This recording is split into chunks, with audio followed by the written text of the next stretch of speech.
Événement à retenir du week-end, ce sont les incidents de Diam Niadio dimanche soir. C'est au Sénégal après le match entre Giraffe et l'USMA. Mansour, vous y avez consacré un long entretien sur Sport News Africa. Que s'est-il réellement passé? En deux mots. Ça va être compliqué souvent. Il y a deux versions, les policiers et les manifestants. C'est jamais les mêmes. Et en fait, ça part d'engins pyrotechniques. Et donc, qui ont opposé les forces de l'ordre aux supporters algériens. Et les supporters sénégalais, voyant un petit peu que ça partait un petit peu dans tous les sens, ils ont rompu le cordon sécuritaire de leur côté pour venir aussi en découdre, ce qui a fait toutes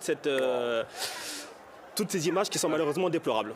Et la CAF qui va devoir s'épancher sur l'affaire pour établir les responsabilités, Nabil. Ouais. C'est quand même regrettable, surtout que le sportif est relégué un peu au second plan dans ces genres d'affaires, alors qu'on devrait être là en train de parler foot.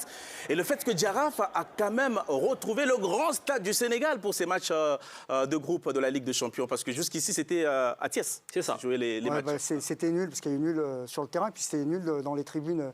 Également, malheureusement, c'est des images qu'on n'aime pas voir. Ça reste quand même très rare. Alors c'est vrai qu'ils n'ont pas forcé. Alors c'est vrai que les supporters algériens, il y a une certaine ferveur.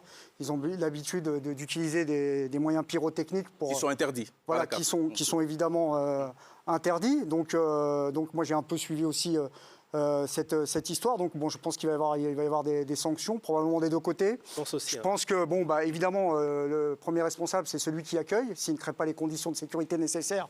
Mansour a parlé à juste titre à un moment de supporters qui ont rejoint les policiers pour continuer à se mêler à ces troubles. Il y a ça déjà.